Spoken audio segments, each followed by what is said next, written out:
Hello friends, મારી high protein રેસિપીના episode number 3માં તમારું સ્વાગત છે. જો તમે પણ ડાયટ પર હોવ અને બર્ગર મિસ કરી રહ્યા હોવ તો આજે આપણે બનાવીશું નો બન હાઈ પ્રોટીન મૂંગ દાળ બર્ગર. હવે આપણે એના માટે પહેલાં મગની દાળ લઈશું અને એને 2 થી 3 વખત સારી રીતે ધોઈ અને પલાળી દઈશું અડધો કલાક માટે.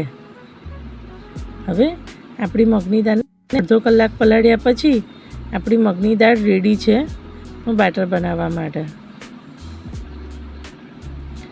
હવે આપણે મગની દાળ થઈ ગઈ છે, એને આપણે મિક્સર જારની અંદર બધી લઈ લઈશું એને ક્રશ કરવા માટે.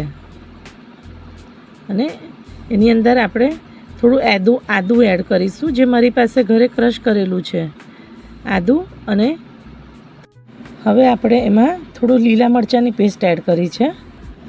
ને હવે આપણે એમાં થોડું ઘરનું જમાવેલું દહીં, એકદમ ફ્રેશ એ દહીં એડ કરીશું 2 ચમચી. અને આપણે આ મિક્સરને ક્રશ કરી લઈશું. એટલે આપણા બર્ગર બન એટલે કે આપણા પેનકેક બનાવવા માટે આપણું બેટર રેડી છે. હવે આ બધું બેટર આપણે એક બાઉલમાં કાઢી લીધેલું છે. હવે આપણે એક લોઢી ઉપર આપણા પેનકેક બનાવીશું. મેં તેલ બહુ જ ઓછું લીધું છે, ખાલી આપણે એને ગ્રીસ કરી દીધી છે લોઢીને, જેથી આપણા પેનકેક ચોટે નહીં.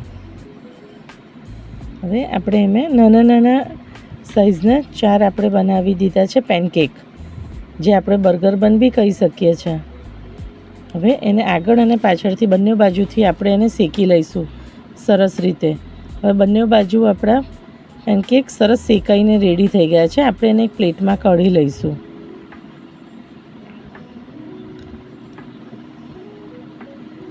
હવે એને કાઢ્યા પછી આપણે એને એસેમ્બલ કરી દઈશું.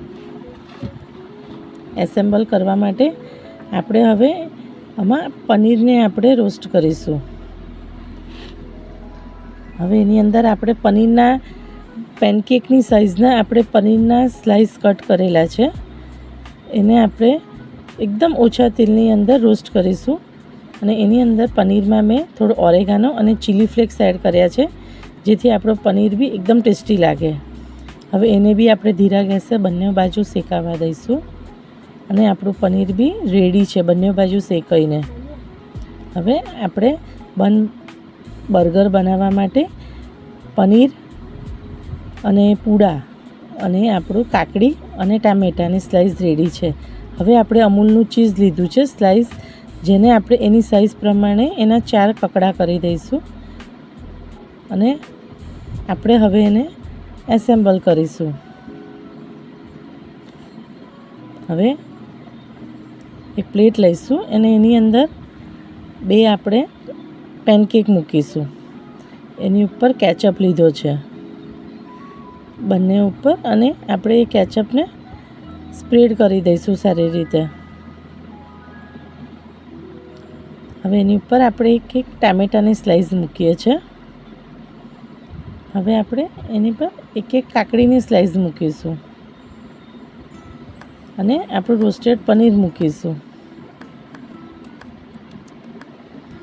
હવે એની ઉપર એક કાકડીની સ્લાઇસ મૂકીશું અને જે ચીઝને આપણે કટકા કરેલા એની સ્લાઇસના એની ઉપર મૂકીએ છીએ આપણે. અને હવે આપણે એની ઉપર એક ટામેટું મૂકીશું.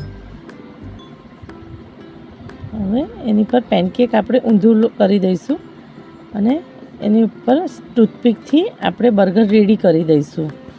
જો તમે પણ આ હેલ્ધી રેસીપી તમારા ફ્રેન્ડ્સ સાથે શેર કરજો. અને આવી જ વાયરલ રેસીપી માટે સ્પાઇસ્ડ બાય સોનલને સબસ્ક્રાઈબ કરવાનું ભૂલતા નહીં. જો તમે આ સિરીઝના 2 એપિસોડ મિસ કર્યા હોય તો હમણાં જ ચેક કરો. Thank you friends.